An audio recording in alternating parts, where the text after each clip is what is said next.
एक बार जो मैंने कमिटमेंट कर दी फिर तो मैं अपने कमिटमेंट मतलब हम जो बोलते हैं वो कि मैं ये करूंगा वो करूंगा, कितनी बार कितने लोगों के सामने और कितनी कितनी जगह पे हम कमिटमेंट करते होंगे, पर वो कमिटमेंट्स में से कितनी कमिटमेंट हम सच करते करके दिखाते।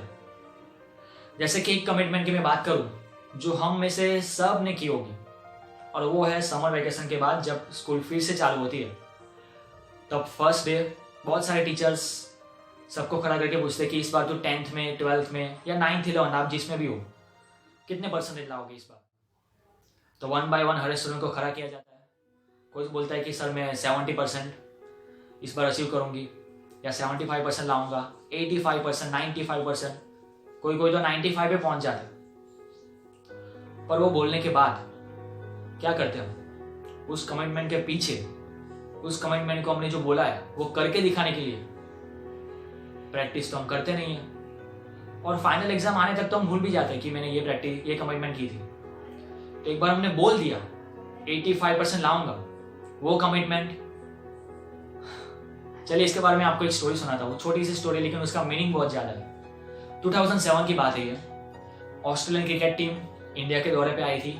इंडिया ऑस्ट्रेलिया के बीच में वनडे मैच चल रहा था इंडिया में। सचिन तेंदुलकर बैटिंग पे थे और सचिन तेंदुलकर के सामने ब्रैड हॉग ऑस्ट्रेलियन स्पिनर, उन्होंने सचिन तेंदुलकर को बोल्ड मार दिया। जी हाँ, सचिन रमेश तेंदुलकर को, उस जमाने में जो लेजेंड थे, उनको ब्रैड हॉग ने बोल्ड कर दिया।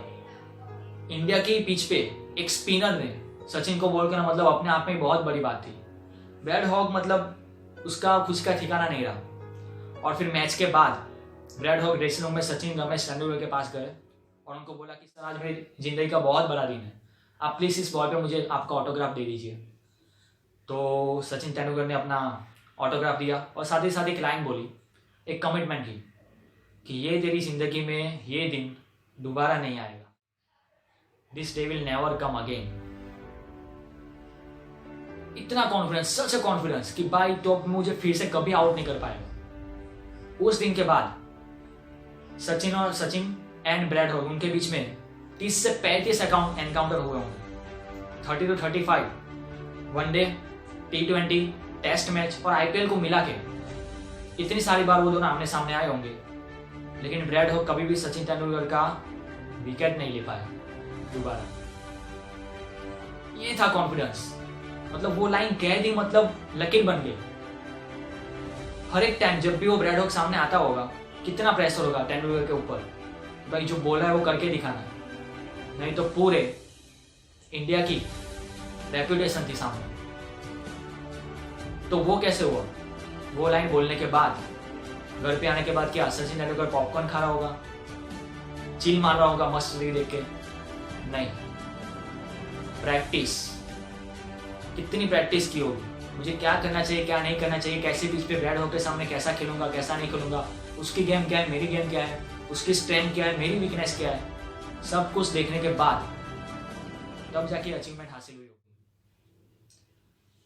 तो बच्चों हम भी बोल दिए कि मैं 80% लाऊंगा, 80% लाऊंगी। वो बोलने के बाद हम क्या करते हैं, इंस्टाग्राम पे चले गए, टिकटॉक बनाने लगे, व्हाट्सएप पे आ गए, यूट्यूब देखने लगे। ऐसा नहीं होता, उसके लिए हमको चाहिए प्रैक्टिस। अरे विदाउट प्रैक्टिस तो हम अगर 1 साल तक हम ना लिखे, कुछ भी ना लिखे, एक वर्ड ना लिखे, तो 1 साल बाद तो हम हमारी हैंड राइटिंग भी गुआ चुके होंगे, मतलब कि हमारी हैंड राइटिंग भी पूरी बिगड़ जाएगी। तो प्रैक्टिस का तो ये इंपॉर्टेंट है। कभी कभी एज अ टीचर मैं देखता हूँ कि स्टूडेंट्स आ रहे हैं पढ़ने, कुछ भी पूछो उनको आ नहीं रहा है, घर पे मतलब कुछ कर ही नहीं रहे, कोई प्रैक्टिस नहीं करे, कोई प्रिपरेशन नहीं, बस क्या किया, आए पढ़ा चले गए।